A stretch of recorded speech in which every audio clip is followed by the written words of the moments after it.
Assalamu alaikum. Wa alaikum assalam. Jazakallah, you're the only person that responded. Assalamu alaikum. MashaAllah, MashaAllah. What's happening, everyone? This is one city where I'm not going to disrespect because I actually come from the city, so there's no Birmingham jokes. Not from you, not from me. Nothing's going to happen today, yeah? Right. Give us at least one though, innit? About Birmingham. Yeah. Birmingham Sharif, bro. There's nothing wrong with Birmingham. Sure. Huh? Then you smell all the nice aromas when you're walking down here. Anyway. I smell weed. Yeah, moving on swiftly. Right, we'll get straight into the questions, inshallah. Zishan, the first question tonight. What's the first question now? Is it a good one? I don't know. I'll just ask you anyway. People have different perceptions of social media. People talk negative about social media at times, but how do you think, would you say that it's helped Muslims in general? I think when it comes to social media, a lot of people like cussing social media. However, I think social media, especially when it comes to Muslims, is given us a creative outlet.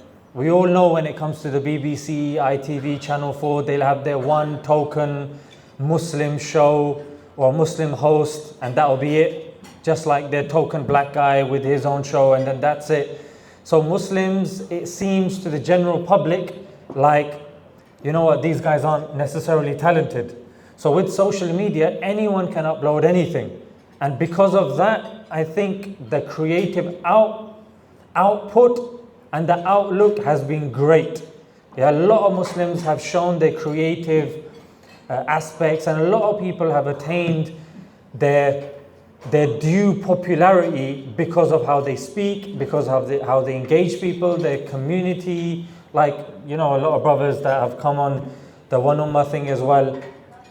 You've got obviously Ali, Hijab, then you've got Sunnah Guy, Akiyam, and such a variety of people. Then you've got the Umar Suleimans and the likes. So everyone's able to bring something, but you won't see them on the mainstream. So it's like a knife. Either you use it for something positive, yeah, like cutting an apple, or you use it to stab someone, like they do in London a lot. We don't get that in Birmingham. Okay, what do you use in Birmingham? Guns. I'm only joking. Don't cancel me, yeah, guys. All right, Zishan, I saw you doing a lot of travel recently, and from our conversations earlier, you're telling me you went to Italy, you went to Denmark, I believe. No. Norway? You weren't paying attention. Okay, clearly not. But no, Norway is correct. Yeah, Norway. Yeah. How important is traveling for growth? I'm a traveler in these lands. No, don't start singing, bro. You heard of that, innit? Yeah, I've heard that. Yeah. Big up Muslim Bilal. All right, big up Muslim Bilal. Go on.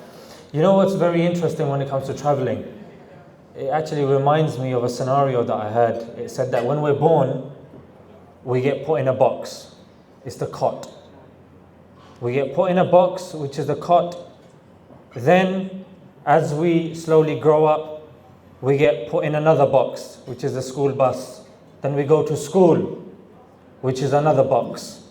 Then we get given exams in which we're ticking boxes. We grow up, we're going in cars to work, another box. Then to work in a box. Then typing on a box. And then when we die, we get put in another box. But true life is experienced outside of the box. Yeah, it's only when you leave that box, that's when you can truly experience life. When you're actually meeting other people. And that's what happens when you go to these different countries and you see their cultures. Being in the UK and the US, we think that's it. Yeah, this is the pinnacle of civilization. However, when you go to other European countries, Asian countries, Arab countries, African countries, you'll leave with something that you learn from that culture that you probably wouldn't be able to pick up from social media. And that's the advantage of traveling.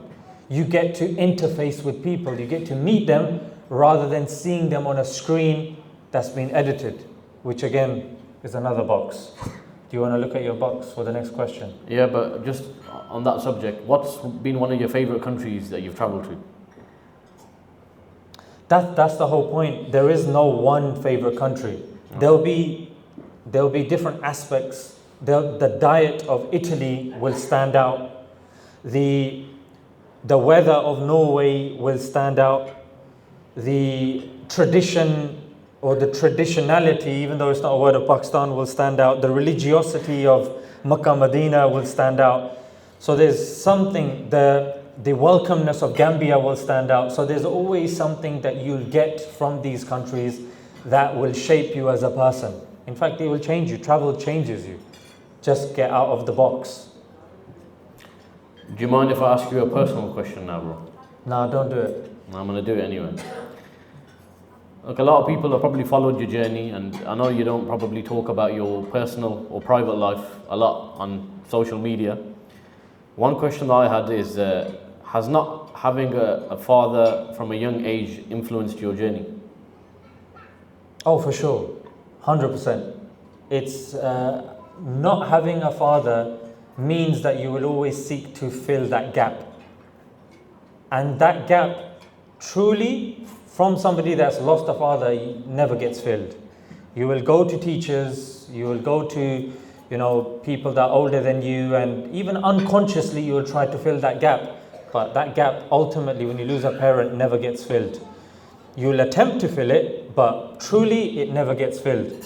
To such a degree, I actually had somebody say that if you look at the last 50 quarterbacks in American football that have won the Super Bowl, all 50 have got a father that's active in their life. What does that show you?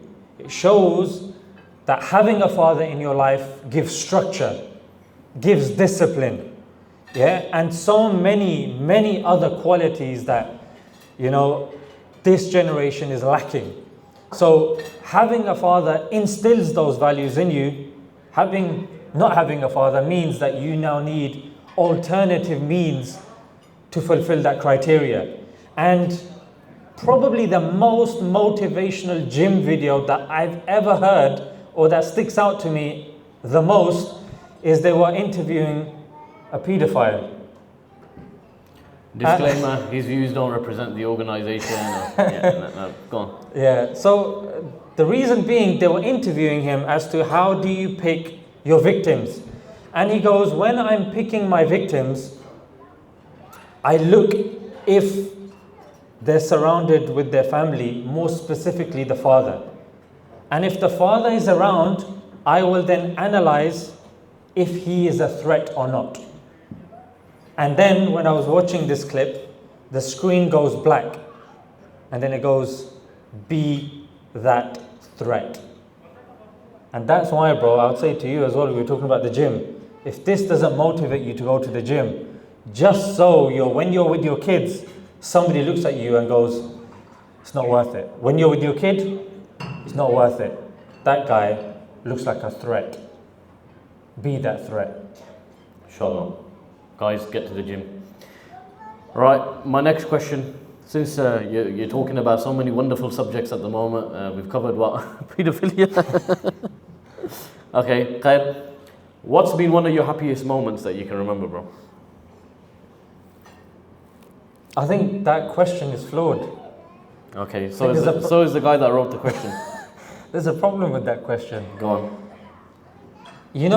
Normally I think most of you brothers are working people, hopefully. People will go through their day looking forward to 7 p.m. The evening, when you finish your shift. The next thing we look forward to is the end of the week, Friday, or the weekend. The next thing we look forward to is the summer, if you're in the winter, and vice versa. And we look forward to happiness in life. When are you actually ever in the moment? All of these things are looking forward. The end of the week, the next season, this event's coming up, or that. What about now? And that's the problem. Somebody asked me this about a week ago, and I said, probably every day, there's some moment that I program myself that I try to experience something happy that makes me elated every day. It could be, and pardon my French, it could be something as small as even coming out of the toilet. That sigh of relief that you get. That was good. That was a good session. Yeah? Or when you're on that flight and it's problematic and you come off, even after number one, that's alhamdulillah. Yeah? That's why the dua is غفرانك alhamdulillah الذي أذهب عني الأذى وعافاني. Just coming out of the toilet. It could just be after a long shift, you come home, just seeing your wife there and your kids there. Even if your wife's just teaching the kids alif fata ba fata ba alif zabar ba fata ba, and you just sitting there and just watching him. Alhamdulillah. These small things in the day, I think these are happiness. Yeah, these are real. Or that conversation at the end of the day you can have with your mom, your spouse, your siblings, whatever it is. Search for the happiness in each day. Don't look for that abstract form of happiness in life, because there's a reason why the Americans call it the pursuit of happiness. Because you don't get it. It's always a pursuit. It's never ending. So find happiness in the day, in the small moments, and that's when you'll be happy in the long run. Inshallah. You're actually smarter than you look. What? I said you're actually smarter than you look. Allah Come on, Mubarak. Ak. Yeah. All right. My next question to you, inshallah. What advice would you give to those who blame religion for their shortcomings? Yeah, certain brothers do this. Whenever something goes wrong, they feel like they're now going to war with Allah. That's it. I'm not going to pray my dhuhr. He didn't give me this, I'm not going to pray my asr. You know what? See how he likes it. As if you not praying is somehow going to weaken Allah, na'udhu billah. It doesn't work like that. Yeah, an analogy comes to mind. Alhamdulillah, I try to go to the gym as often, as regular as I can. But there are people that go to the same gym as me. People that use the same weights as me. People that are in the same environment, listening to the same track over the speakers. That whole system is the same, but they're bigger than me, they're stronger than me. Then can I start blaming the weights?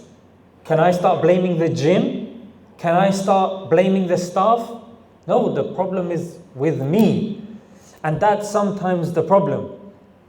These people, when they leave the gym, what they do is they take the gym with them. Yeah, even when they're at home, they're counting calories.